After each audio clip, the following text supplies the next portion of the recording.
The loop got clicked. That's a new one. Welcome, everyone, to another episode of New Book Odious. I am your host, DeathMetalHero, and with me tonight, Dojo Kun. What's going on, Dojo? How you? Just glad to be here hanging out with you, talking good stuff that we love. Oh, yeah, man. Which is, of course, comics and good That's stories. Right. I mean, at least everybody that I've kind of come across in this whole indie scene, that's what everybody's looking for. Good stories, good comics.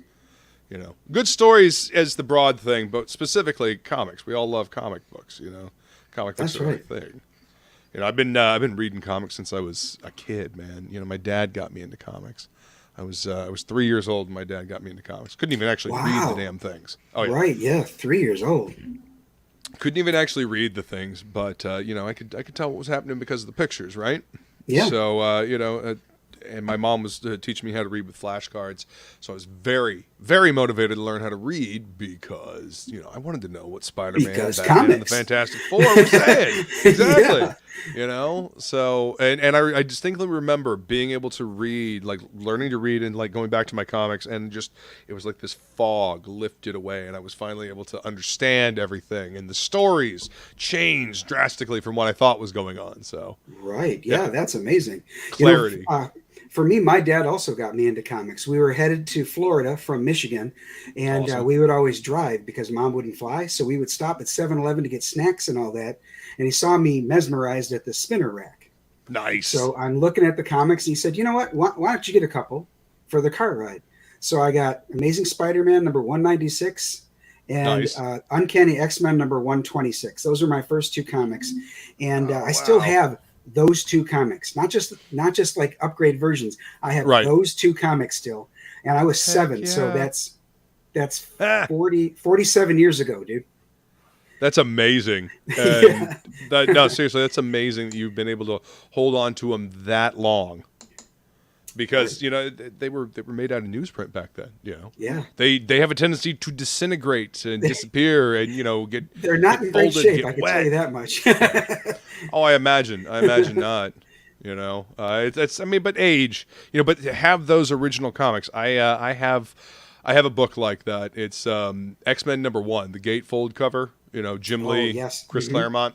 Right. Okay. That came out one summer when I was up in Indiana visiting my grandparents, and those were the only books I had to read like the whole summer, pretty much. Oh. And I just read them over and over and over and over again. So they're pretty beat to hell. Yeah, and right. The gatefold cover, of course, folded out into a poster, right? So some friend ripped that cover off, and for years my book didn't have a cover, you know. And I found it over at a friend's house. You know, it had been ripped in half and whatnot. So I took the cover back and taped it back together, put it back on my book. And when I went to San Diego Comic-Con in, God, this was 2007, I took it with me and had Jim Lee sign it. And this cover is like all beat to hell, torn apart, taped back together. I took it out of the bag and I handed it to him. He looks at it. He looks at me. He looks at it. He looks at me. And I was like, let me tell you the story of this cover. You know, so yeah, I got that signed to me, and it's you know, it's in the studio there for. He probably loved it, to be honest with you. Yeah, I mean, are you sure you want me to sign this copy? Yeah, right. Like, no, this is gonna be buried with me. This is my book forever. You know. Yeah, I won't sell those two I was talking about. No way. Right. Well, I mean, you can't, because they're too much a part of, you know, your history, who you are. Right. Exactly. You got that right. Let's say hi to the chat. What's going on, Shadowhawk Talks? Good to see you, sir. Welcome. Shadowhawk. Thanks for coming to hang out. Good to see you. We got Cement Shoes. What's going on, Cement Shoes? And my favorite troublemaker, Flying Feline. What's going on, beautiful? Scotty. Oh. Scotty. Ah, there you go. Otherwise, it's just bowl. Let's see. And we got, hey. We got Woodrow. What's up, brother? Good to see you. Yeah. Always good to see Woodrow. Yeah, there we go. It's cool. Let's see. Cement Shoes says he probably likes signing something that looks red versus something showroom new that's not even been breathed on. I mean, I know that I would. It would make me feel a lot better as a creator to see a book. I mean, obviously, it's cool to see when people take care of the book that they have and whatnot, but to see something that's weathered and beaten and that's been read over and over again and clearly loved, I mean, that means more. That would mean more to me than, a pristine copy. I mean, obviously, if somebody has had that issue forever and they've managed to keep it pristine, I absolutely recognize that. But to see a copy that's loved and been read through over and over again, that's where it's at, That's because that means the story meant something to the person, Right, or the art was something they wanted to see again and again. Mm-hmm. Exactly. I mean, and that's what it was for me with X-Men #1. I was just poring over those pages, the line work. I mean, Silvestri's Wolverine was another one. When I discovered his Wolverine work, I went back and poured over the pages. Just love that stuff. Yeah, that stuff was great. I mean, Byrne's X-Men. So, like, what would you say is the most I don't know, the storyline, the comic that had the most impact on you as a young collector? Yeah, I'd say that there's two. As you know, I'm #just a writer. So for me, I always look for those that I think their writing is what I want to emulate. So the two that I want to emulate most would be Chris Claremont's Uncanny X-Men and Marv Wolfman's The New Teen Titans. They were both at around the same time. They were the early 80s. And in both instances, what I really like about both of those writers is that in addition to writing these characters as if they were a team, and I say this ad nauseum, they also write them as if they became friends and then became family. So, I mean, even like real people. Yeah, exactly. Even with Wolverine and Cyclops and how often they were at odds, I loved how Claremont would show them begrudgingly sometimes respect one another. After facing Proteus, for example, Cyclops wanted to test Wolverine, Nightcrawler, and Storm, so he picked a fight with all three. And when they realized that that's what he had done just to make sure they were okay, even Wolverine was like, dude, that took some guts, because I was ready to slice you up. Yeah. Well, I mean, there's a reason why Cyclops was always the leader of the X-Men. He made those decisions and whatnot. Though me and my friends used to call him Cryclops because just something would happen and he'd start crying, especially about Jean. Like he was always crying about Jean. The characterization of Cyclops over the years has degenerated, unfortunately. During the time that Claremont wrote it, and even a few writers after that too, he was truly a leader, and that's that's something I want to emulate. But lately, then he betrays Jean when he's with Goblin Queen, and then Madeline Pryor, yeah. So Jean comes back, and he's like, "Done with you, Madeline." It's like, I don't know. It's because Madeline was a clone of Jean. She was supposed to be the same thing, and that's he thought that she was Jean for a little bit. I thought. Yeah, he did right at the very beginning. Yeah, at the very beginning. Yeah, and that's why he couldn't get her out of his head. But yeah. Yep. Old X-Men. Back when the lore was fun to dive into. And that's kind of what we want to do with our stuff, right? I mean, we want people to dive into the lore and enjoy it. It doesn't have to be. I mean, I don't know. I'm just going to tell the story. You know what I mean? Like, I'm going to tell the story, and hopefully, there's people that dive in and have fun with it. I don't need to. I don't know. I don't need to try to do something epic.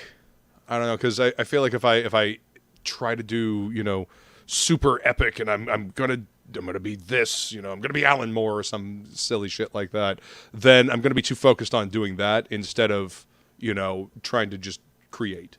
Oftentimes those epic stories happened organically, and to some degree the writers and artists of course wanted that, but at the same time I think in many cases they let the stories write themselves. Yes. And they were there to be a vessel to put it on paper. But in a lot of instances, and I've read some articles with some of the writers who said, at first I started doing this, but then the character had a different voice, and I let the character speak to me, and this is something that I want to happen instead. And it turns out that the 2-issue story arc I was going for became a 5-issue story arc and turned out to be 10 times better than I had originally planned. Mm-hmm. So yeah, exactly. What you were saying about us, you know, when I'm writing my stories, sure, I would love it to be an epic story eventually, but I don't want to force it.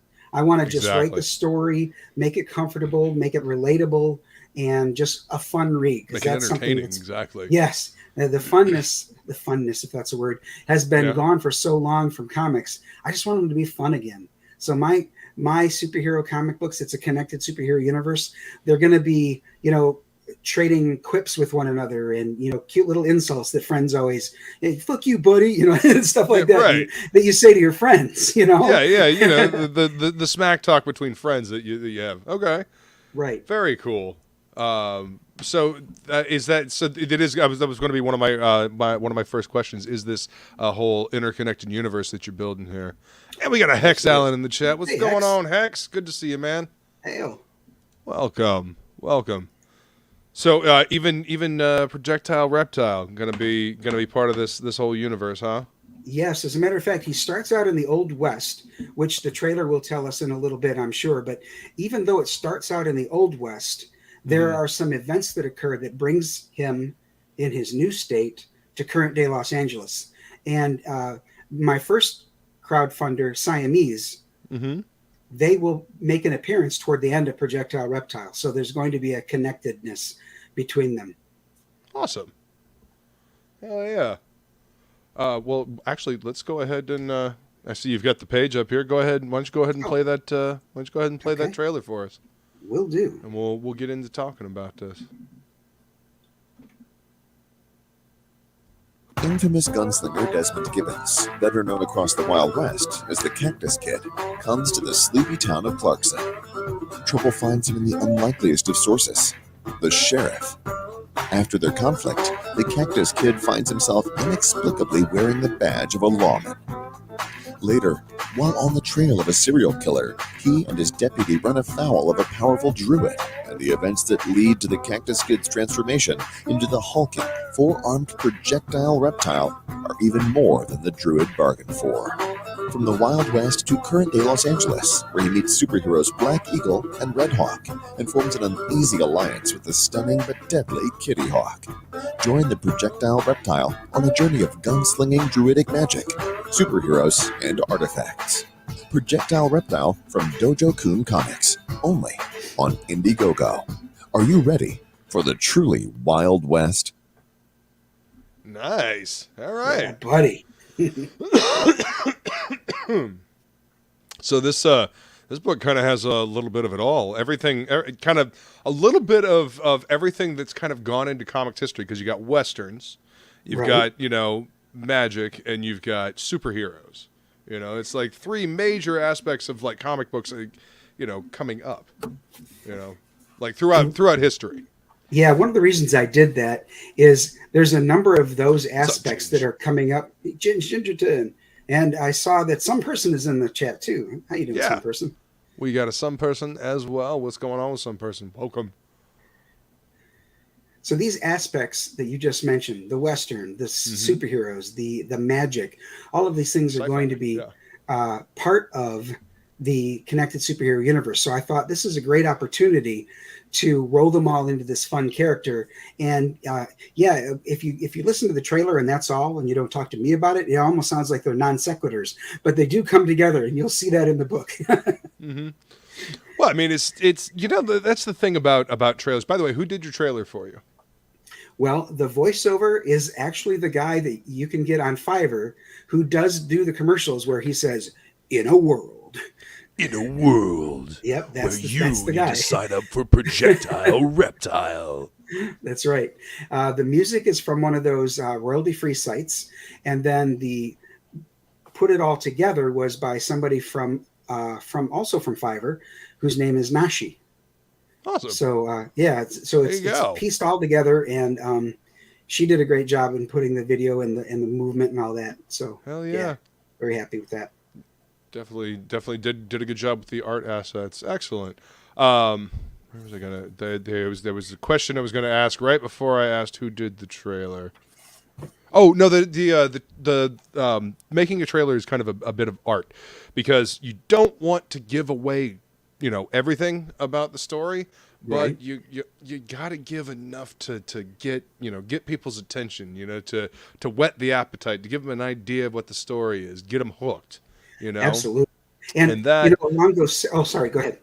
I mean, and that's an art form. So yeah. Yes, it is. Along those same lines, when you're revealing art on your campaign page, when you finally see that, there's a page that I was reluctant at first to show, and it's basically the big reveal when he becomes Projectile Reptile. And I thought, you know what? I'm just going to go ahead and put that on there because they've seen pictures of what he looks like already Right. in the trailer and anytime I've done my Twitter posts or Facebook posts.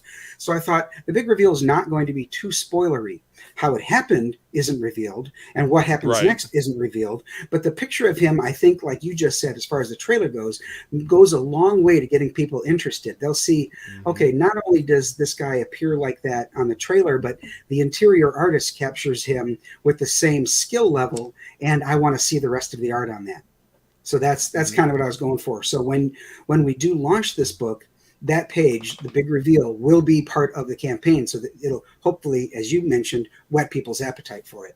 Oh yeah, and like you said, it works with the trailer to tell the story, because the name of the book is Projectile Reptile. So I mean, there's gonna be some reptilian dude. I mean, and there's got to be some kind of reptile in here. Be kind of hard to go through the entire book, and then at the very end, you get, suddenly he's, the Projectile Reptile. It's like, yeah. No, so I mean, you know that it's going to happen, is what I'm saying. Right. So now, showing that, showing that works in the Yes. trailer. It doesn't spoil the story, because you know that's going to happen. But the question is how.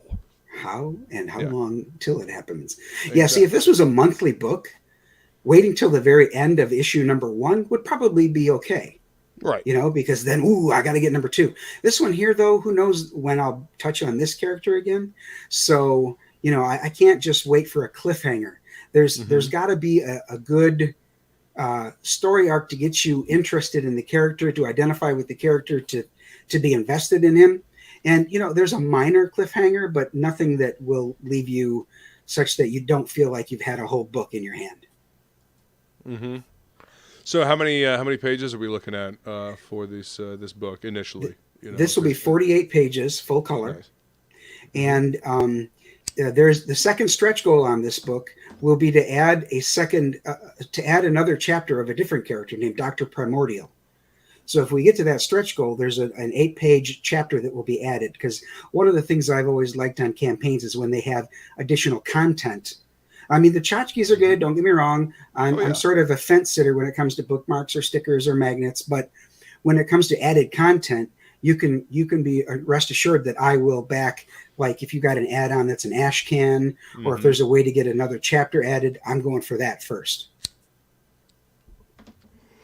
Now, for sure, extra reading material is always good. Yes, I would way prefer over the extras, because honestly, I'm getting all those extras are piling up, and they're in a box. They're in the first Aerith Saga box, the tape. They're all sitting over there. So I've been back in Brian Polito's Lady Death campaigns for a long time, so I've got years and years and years of that as well. And it's in its own separate box over there. So yeah, I know what you mean. But I love the patches, because I'm putting together a comics only battle vest to wear at conventions and whatnot. Really? So yeah, I can get you a Siamese patch. All right, works for me, man. All right, love cool. Cats. If you'll include the gals on your vest, I would be happy to send it. Yeah, man. I see that Rick Saylor in the chat. Hail, Rick. He says he's Rick. Team Magnets. So that's actually a good segue, because the first 100 backers of a physical tier on Projectile Reptile gets one of these. A magnet by 6 a.m. Yes, sir. You saw it for a second in the trailer, but look at the size of this. I mean, it's the size of your hand. I mean, it's substantial. It's a big size. That's a serious magnet. Yeah, size matters. So That'll hold up your calendar on your fridge. Take up lots of room on the fridge. You know, that's right. And we'll likely bully all of your other magnets on the fridge. You bet. Some person was asking, does Projectile Reptile shoot himself out of a cannon at some point? And then I see Flying Feline said that, Trebuchet projectile. Trebuchet, yeah. Yep.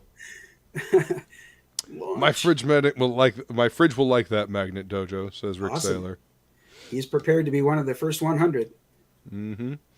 Oh, Rick is always in the first few. I've noticed. Cement Shoes is jumping the gun here, asking when is the story coming out? When are you planning to fulfill? We are launching on August 13th, which is a Saturday at 9 p.m. on Late Night with Comicsgate, Michael Bancroft's show. There's a link in the description for the countdown page, which I ain't never seen before. That's interesting. You can set a countdown page for and it's literally counting down. I'm looking at it right now to the event. So yeah, August 13th is when the campaign goes live. Right, so it'll launch at 9 o'clock or 9:15, 9:20 on Bancroft's show, and then right after that, Bancroft will use that feature that they have recently added, where he bumps you right over to another show, and I'll be going right over to Lord Crackhead's show right after that. Nice. Okay, Yep. Yeah, they kind of copied that from Twitch. Twitch has the raid feature where you can send people over to another channel. So yeah. Well, they do say imitation is the highest form of flattery, so they probably saw that, liked the idea, and decided we got to do that. Oh yeah. Well, I mean, just because your competitor is doing it doesn't mean you can't do it as well, but better. I mean, that's look at Steve Jobs. Steve Jobs fucking swiped everything that he fucking made. He just made it better and sexier. Right. I mean, it worked for him. Just don't be an asshole about it. Oh, look at this! Rick Saylor is dropping the comments and the compliments. I love it. Thanks, Rick. Put a lot of thought into it. I've something asked for everyone. Awesome. I've asked a few people to have a look at the draft of the campaign and provide some input, and a couple of them have made some great suggestions that I've incorporated. Others have just been complimentary and said that, like he said, something for everyone, but kept it pretty simple so that it's not complex. It's not confusing. It's everybody's going to be able to just find something that definitely fits their needs. Antoine? Yeah. Luke? Welcome, I think. Yeah, right. Thanks for coming to hang out. Maybe. Oh, Jay is here too. Maybe? Yeah, right. What's up, J-Bot? Welcome. When is the deadline for the art contest? Oh, there's an art contest going on. There is a fan art contest, yes. So, Everybody doing a fan art contest. Wow, okay. You bet. Number one, to answer his question first, I need it by the end of day, so midnight on the 4th of July. Okay. Number two, there will be 5 judges on this contest. And, there will be several categories that each judge will apply to each of the fan art submissions. The first judge is Joe M. Sontag. The second judge is Shay the Red. The third judge is awesome. K Manifesto, my partner in crime for about a year when we did the show together last year. Irene Strakowski, Really Draws, is one of my judges. And, of course, yours truly. Wow. All right. Well, there you go. You pulled some talent for this panel, man. Awesome. That's right. I wanted to see some folks who knows. I mean, there's a lot of folks around here that know art. But I just reached out to this group in particular. I like to mix things up. People that know art. Yeah, that's right. And you know what? Also, too, that's not the same group that I had look at the campaign. So, I like to mix things up, get different eyes on my things, and different perspectives on the campaign and whatnot. Yeah. What's up? Good stuff. How you doing, brother? Good stuff. To see you. Welcome. So I also had a contest a while ago. I had put together a crossword puzzle where all of the clues and answers were all CG related, right? And I said to and the first person who answered it all correctly would win a copy of this book when I fulfilled. Okay. And I said to my wife, I said, watch, it's either going to be Snuggie or Amanda B who will win this. And sure as shit, Amanda B, like within a couple of hours, had the whole thing complete and sent back to me. Amazing. That's amazing. That's, I mean, you know, involved, and you know, maybe she likes crossword puzzles. Amanda B, you out there? You care to comment on this? You like crossword puzzles? Are those your thing? That's cool. Hell yeah. Well, you know, I like different things that involve the audience, like trying different things. Little, I don't know, like you said, the crossword puzzle, the fan art contest. It involves the audience. It gets people thinking about the character. It builds, for lack of a better term, the zeitgeist around the character. Right. You know, it creates you know, energy around the character. It creates mental space around the character. You know, because people are thinking about it, talking about it. Exactly. Yep. Yes, Amanda B. I don't think Amanda B is here, but that's who he was talking about. Amanda B got did the crossword puzzle before everybody else. And we should all tune in to watch Amanda B with Flying Feline and Mrs. Good Stuff. That's right. And tomorrow, is it tomorrow night? It's tomorrow night. Yep. Is it? Okay. Yeah. I think it's 9 Look at o'clock. the calendar. Oh yes, that's right. I have to finish my sausage dish tonight. Shit. Uncorked. Yep, Uncorked. Tomorrow night, I believe it's 9 p.m. Good stuff. Feline, help me out here. Amanda B. That's the correct time. Oh, yep. Yep. Yep. Yeah, I haven't decided exactly what I'm going to do for the sausage. Hashtag sausage uncorked, everybody, on Twitter. Oh, crap. I should have taken a picture of today's dinner. We had sausage. Uh-oh. I could have had an entry. Yeah. Oh, well. See, I made some homemade sausage last month. And there it is. Thank you, Feline. Appreciate it. Tomorrow at 9 p.m. EST. Awesome. Oh, seeing Feline's right there. Good stuff is right there. Yes, Uncorked. EST, Lola, Feline, Miss Good Stuff, and Amanda. What's up, Hockey? How you doing, man? Hockey. Thanks for On being Good here, Stuff's man. channel. Somebody dropped that link for me. All right, so what else you want to show? What you got to show on this page? Why aside from the awesome storyline, why else should they sign up for the campaign right now? What is signing up get them? Is there a little extra perk? There is. In fact, if you sign up before we launch, when we launch, I'll be sending you an email that will have 2 different links to 2 different discount tiers.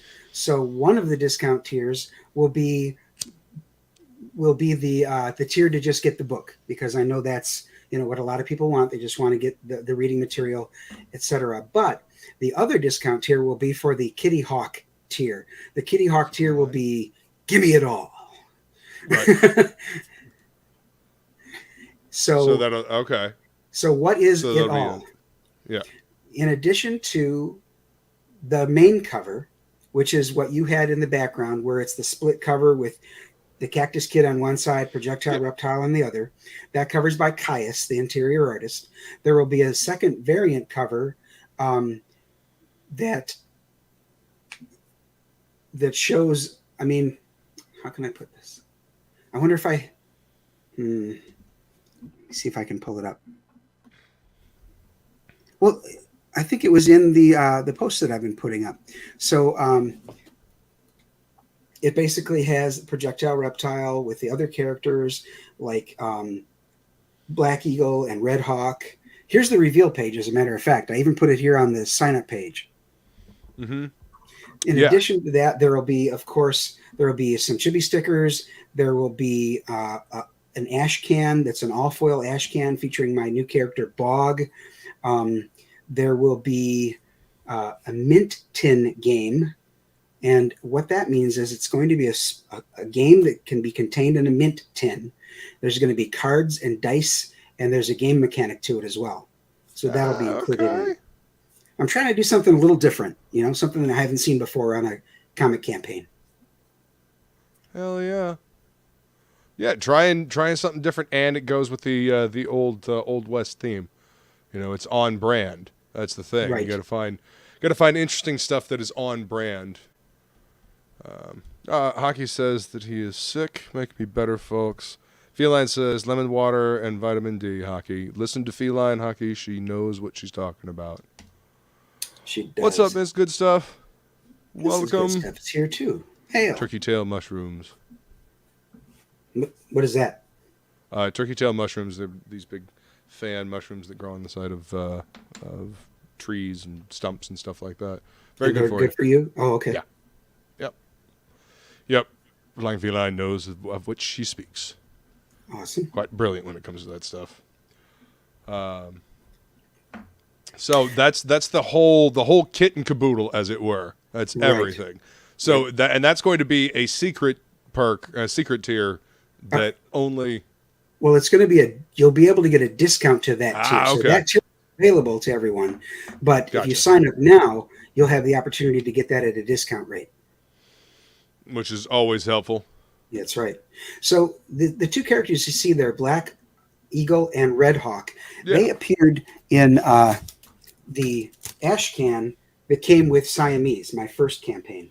So they appeared here first, and their pages that was in Meanwhile, with a cover here by Jose Garcia. Nice. So they then will now appear not just in an ash can, but in the main story with Projectile Reptile. Awesome. So I'm and this is the building the story. Right, building their lore too. Right. Yeah. Introducing them, getting people used to them, and to know them, and then you can introduce their solo adventure. Exactly. Yep. Yeah. So just so building you know, a strong foundation. When Projectile Reptile is fulfilled and complete, my next venture will be Siamese 2. And in Siamese 2, I'll be bringing together the superhero team that I have created. So that will be a part of it. And then the next one will either be Projectile Reptile 2, or it'll be another title that includes Projectile Reptile. I haven't decided yet how that's going to go, but I kind of want them to each build on one another. And one of the great things about that is I plan to have the spine of each of these books numbered such that they are in a reading order number, not just volume 1, volume 2, etc. So Siamese 2 will actually be number 3 in the reading order of the Dojo Kun universe. Right. Does that make sense? Yeah. Okay. Good. Oh yeah. No, I get what you mean. And yeah, that'll having it on the spine could definitely help, because what I've noticed being in the shop is that people like to put things on the shelf and have it look nice on the shelf. Right. That's we now sell manga in the shop, right? And for the first time in 7 some odd years that I've been there, we're selling manga, and a lot of what I've heard is that they really enjoyed that it looks nice on the shelf. The square bound, they can put it on the shelf and easily find the reading order. Right. They don't have to go here, there, and everywhere to follow the story. So there is definitely something to that. The aesthetic value of looking pretty on a shelf, and being able to read it in order. Right. And the number that will appear on the spine will be in the same font repeatedly. I've had several times where they changed either the location of the number, or they changed the location of the company logo, or it drives me nuts because I have Asperger's syndrome. So if I don't see it on the shelf in a uniform fashion, it drives me crazy. Oh no. Yeah. It's very confusing. The numbering system and the different reboots and okay, here's an example of how confusing it can get. I had a person come in, a young person come in looking for Captain America comics. They found 2 issues of a certain Captain America story arc that was called Out of Time. And it was from, an earlier storyline, Okay. And they were looking at the name on the cover, right? It was Out of Time, 2 of 3, and then 4 of whatever. 2 of 4 and 4 of 4. Okay. And then they found, another Captain America issue, and it had the same subtitle, Out of Time, and it was 3 of 4. It was another 4-issue, like, little story arc in Captain America, but it was with the original numbering instead of volume fucking 7 or whatever the fuck it was. And so I was trying to explain this to this poor, baffled young person, and I'm like, I know, it's really confusing. I'm sorry. And they ended up putting the Captain America issues back and just leaving. Because of it, and it's just like, damn, it's because they couldn't. It was so confusing. It was overwhelming, and I felt really bad, because there really is no easier way to explain it. And I said, I hate it when they do this. I'm sorry, but using the exact same story arc name. Yeah, that's crazy. Yeah, it's. I mean, I realize they're producing a lot of stuff, so it's hard to keep track of. But come on. Yeah, come on, man. It's just there's got to be somebody that helps keep track of that kind of stuff. Like, isn't that wouldn't that be something like an editor would do to make continuity editor, right? Continuity editor. I mean, come on. I don't know. Nobody seems to care about continuity because it's too hard. Not anymore. They don't. Yeah, I don't know. It's just it seems like having good continuity means that you have a backbone, a spine to build the stories around, and it becomes more of a creative puzzle to figure out how you tell the story effectively, around that, as opposed to, just whatever, Deus Ex Machina here, there, and everywhere. Yeah. It's that's lazy. Well, yes, exactly, and the audience can tell when it's lazy writing. They can tell. They can always tell. It comes across when the writing is forced, and it comes across when the writing is lazy. And if you're taking shortcuts, the audience can tell. They they may not say nothing, but they can tell. Speaking of the audience, we've got 2 jokesters in the chat right now. We've got Mrs. Good Stuff. My usual audience is full of troublemakers. I mean, this one in particular is troublemaker number 1. I've heard a lot about that one. Oh yeah, no, she's my favorite. She's my favorite. But yeah, let's see, troublemaker. Where's her partner in crime? There's the troublemaker. Troublemaker. All of them. You know what? Just all of them. They're all troublemakers. That's why they hang out with me. That's why they're here. Birds of a feather. That's right. That's right. Yeah, Antoine Dennison, do you also sell manga? Sexist. Actually, right. Quite a bit, because the woman that owns the shop has been ordering it. So there's all kinds of different slice of life out there manga that I didn't know existed. So, yeah. They've got a name for each kind of manga depending on the audience to whom it's written. Yes, absolutely, and that's one of the reasons. It's one of the reasons why manga is so popular, is because there's something for everyone, and that's how comics should be, in my opinion. I agree. But again, over there they have a much more focused on reading, culture than we do over here. Mm-hmm. We kind of make fun of people that read, know. Oh, they're bookish. Oh yeah, and ain't nothing wrong with that, No.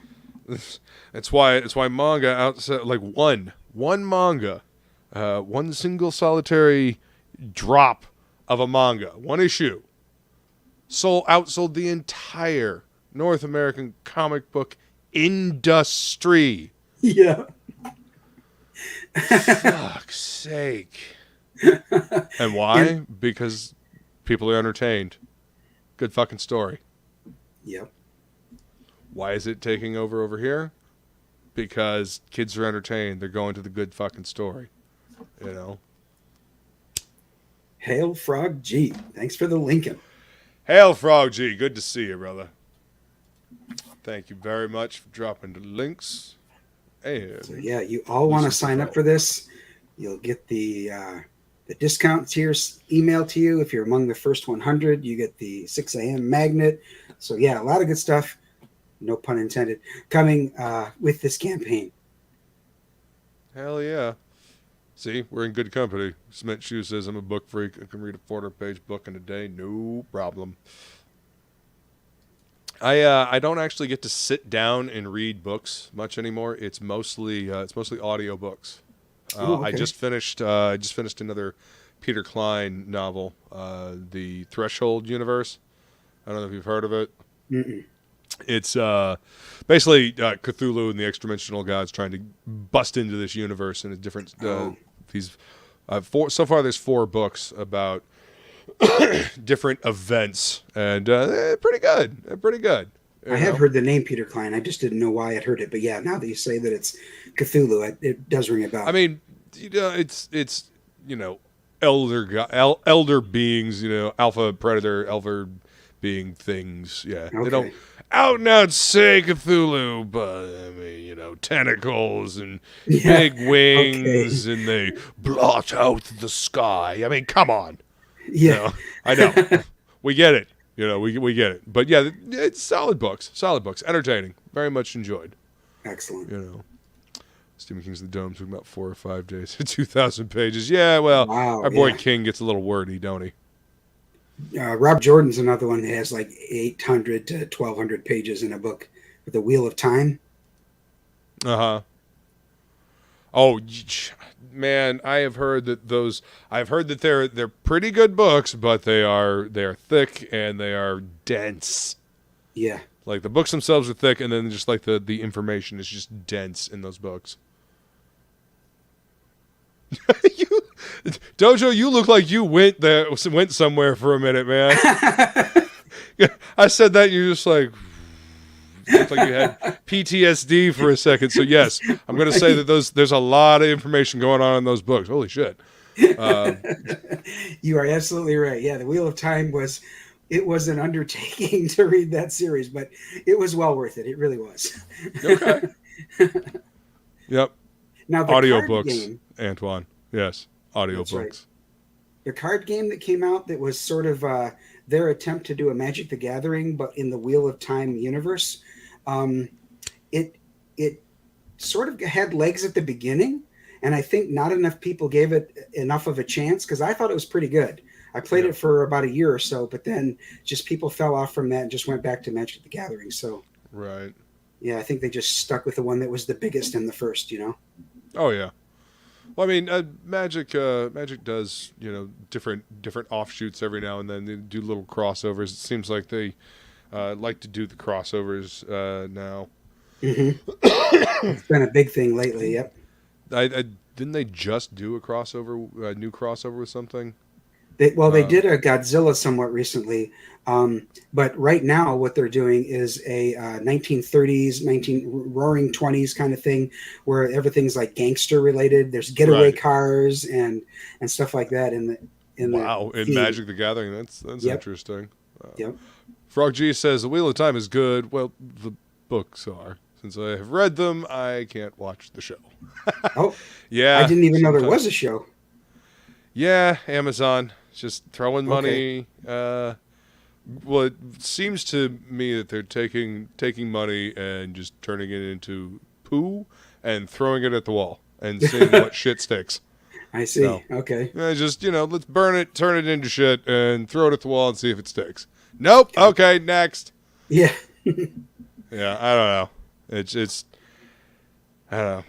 It's actually, I do know. I think it's all of these uncreative people that are taking these well-known IPs and franchises that, it's obvious that geek culture, geeks, nerds, people that love this shit make money. We buy things, right? We're a market, right. We're a demographic to sell to. So let's take all these well-known IPs and we'll make our own thing.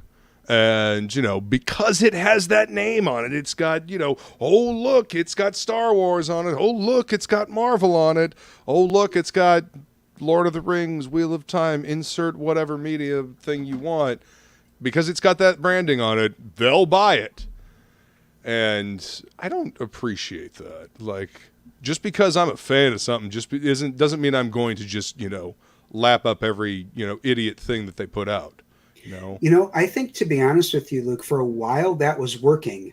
But then as it continued to happen, the fans started to, like you said, they started not to appreciate that. They were like, at first when it had that name on it, I was all for it. But now that I see what you're doing to it, I don't want anything to do with it anymore. Well, because the brand stood for quality, because it was standing on its own two legs first. Right. It wasn't. It had to build its reputation. It wasn't, resting on that reputation and, not doing anything with it or squandering it. I don't know. Just my opinion. Watching these, because I've seen these stories go from high quality stories that are adventure to very dull, bland, almost pastiche parodies of stories and adventures. Like they don't do anything. Right. They don't do anything, and I feel like it's because that a lot of these writers maybe grew up just watching TV instead of fucking reading books. Hanging out in coffee shops, drinking coffee instead of reading books and drinking coffee. You can do the two right. things at once. It's fucking amazing. So that's why it falls to us now in the Indie Network to create these comics that have meaning. They have passion behind them. They're going to have continuity. We have continuity editors, as a matter of fact. My first one, Siamese, I didn't have an editor, and in some places it might show, but for Projectile Reptile, I absolutely got an editor. And when I got the edits back, I'm not going to say amazed, but I was like, wow, this is awesome, because it improved the book. It really did. There were some things that he suggested that I was like, I'm absolutely doing that. That makes it, 10 times better. So yeah, I'm super appreciative of my editor. Well, as I've said multiple times, and I've been on record saying, a good editor is worth their weight in gold. Yep. They will help polish what you've got and will help, especially continuity editors, because they've got to comb through and make sure that all these little nits get picked so that the continuity flows. I asked him, I said, it's a paid nitpicker. Yeah, right. I said, the first time you read through it, I want you to read through it as if you're a fan. Just, is it fun? Did you enjoy reading it? I said, the second time you read through it, I want you to look for things like continuity being broken. I want you to look for times where it appears that I'm assuming the reader knows something that they couldn't know yet. Because it's up here, I'm making the connection, but can the reader make that connection? And there was at least one instance where he said, yeah, you went from this to this, and I don't know how. Right. And I'm like, oh, I'm glad you said that. So I fixed that, that kind of thing. So those types of edits are far more important than typos, grammatical errors. Although those things are important too, because after you make a few of those, the person's taken right out of the story. They start noticing those instead of reading. Yeah, it becomes a tripping point. Yeah. It's like walking on a smooth path until you get to like a stone. You hit that one stone, and then you see more of that same stone because you tripped over that first one. You know what I mean? And maybe you'd forgive the first one, like, oh, okay, well, I should have been watching. But then you get to the second, the third, and fourth. You're like, all right, this path is not fun anymore. Yeah, we can't. This is. I didn't bring the right shoes for this one. Right. Yeah. Yep. It may not have been the best metaphor, but it sort of worked. No, it worked. Yeah, I'm with you. Yeah. Yeah, I hear you on this one, Miss Good Stuff. I get sucked in by nostalgia, and that's disappointed a great deal of the time. Yeah. Well, that's kind of what they play on.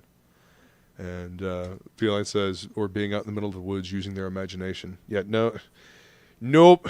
Nobody did that. Nobody has any imagination anymore. Not imagination anymore.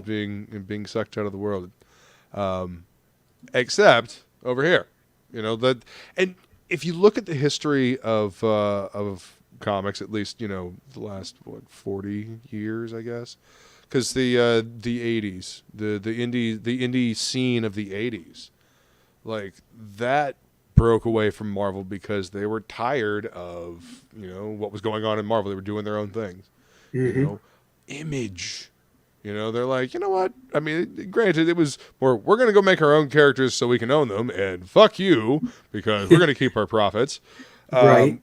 But even still, that was sick of the mainstream and made something new, And well, for the most part, they did. There was an awful lot of instances, though, where they made a character that was just like the mainstream and changed the name. Like instead of Namor, it was Roman, which is Namor backwards.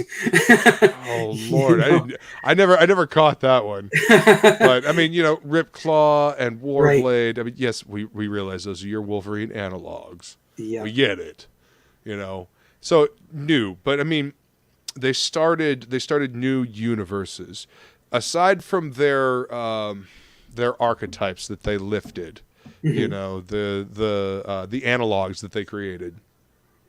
The stuff that came after that, you know what I mean? Yes. Like the stuff that Warren Ellis did with Authority, the analogs that Wildstorm had of Superman and Batman, Apollo and Midnighter, two fucking great characters, and the whole Authority team, Stormwatch, that the stuff that came after that was built upon afterwards, was cool. I mean, Wildstorm was one of my favorites. Wildstorm and Top Cow. I always enjoyed those two little, microcosms. Right.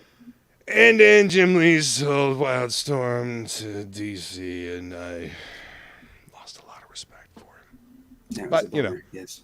I mean, it is what it is. He went back to work for DC, and now I very rarely ever see any of his artwork because he draws a bunch of characters that I don't care about. Well, not only that, but he's too busy running the place. He probably doesn't do much art anyway. Well, he does covers now mostly. Okay. I do have to thank Jim Lee for one thing though. Do I actually have it right over here? Is it? Yeah. I do. Stand by, folks. Yeah. I do have to thank Jim Lee for doing this awesome cover to Batman Damned #1. Okay. Because I was not gonna buy this book because I didn't care. DC's doing a mature readers line, blah blah blah. But I saw this cover and I was like, damn it, that's a cool cover. Damn you, Jimmy. Damn you. So I went ahead and bought it, and it turns out that the internet is not mature enough to read a mature readers list or a mature readers line with superheroes. Because you know the story behind this one, right? I do, yeah. Okay. So you have the first printing then? I have the first printing of the Batawang. That's right, ladies and gentlemen. The internet saw a highlight of the Batawang and lost its collective mind, and DC then got frightened and edited every single copy afterwards. Right. So, yeah. So they once again bent the knee. Book is now worth a lot. Yeah, right. So, thanks, Jim. Yeah, Antoine says, "Look, you didn't want to see the Bat Dawn?" That's not what I didn't care. Right. I bought it for the cover. I'm guilty. I am guilty of buying that one for the cover. Lee Bermejo and Brian Azzarello, they're both tremendous creators. So, the story that they put together was fantastic. It's a shame that they literally contacted Bermejo and they're like, "Yo, you have to destroy the artwork, or you have to paint over the artwork. It can't be that way anymore." Yeah. I know what I would have said. Q. Yeah, exactly. Right. You know what? You want to destroy it? You don't do what you tell me. I would say, if you want to destroy it, come try to get it. Mm-hmm. I will sell the painting of the Batawang to the highest bidder, and you can't stop me. And I don't see. That's the thing. If Bermejo wanted to do his own stuff, he could totally do his own stuff and not have to worry about working for the big two ever again. Oh no, because you're right. he's spent a long time building his name on other people's characters. So I don't know. It is interesting to see the thought process behind who decides to do indie stuff and who decides to keep doing mainstream stuff. You know, and I want to, I don't know, I got to say hats off to Todd McFarlane for nabbing up Brett Booth and having him do Gunslinger Spawn. Yes. Like, indeed. Todd, if you listening, as long as you keep Brett Booth doing that book, I will keep picking it up. Because I love that dude's artwork and I am digging the book. So. Yeah, buddy.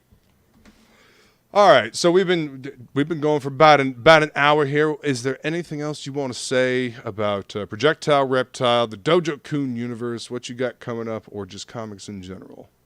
Any closing thoughts? Yes, sir. I'd like to say that there's a lot more to come as far as, you know, when I'll be shilling this book. I hope to get on lots of channels, and you never know what's going to be asked. I mean, you might hear some of the same things over and over, but with each show I go on, the hosts always have great questions like Luke did today.